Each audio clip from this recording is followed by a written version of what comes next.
बना ज्यादा न रानी हो सहारी, वहाँ सुता बुता नींद आई गहारी।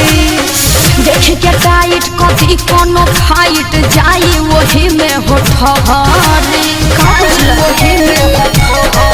बना ज्यादा न रानी हो सहारी, अच्छा वहाँ सुता बुता नींद आई गहारी।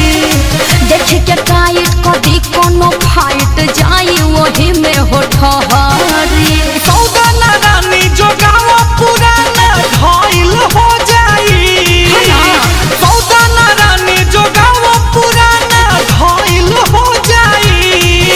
अरे ना ये राजा ना और हनिया मोइल हो जाए।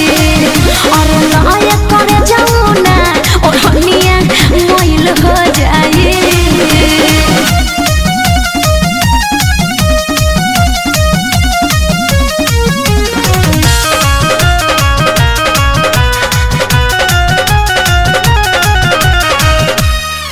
नहीं कही गोरी खरा हारे, सुतिहा पाठक रोहित के हो जा रे। ऐसे निमन सुनय रंजित रही जाइब खड़े खड़े। सुना ना, नहीं कही गोरी खरा हारे, सुतिहा पाठक रोहित के हो जा रे। ऐसे निमन सुनय रंजित रही जाइब खड़े खड़े।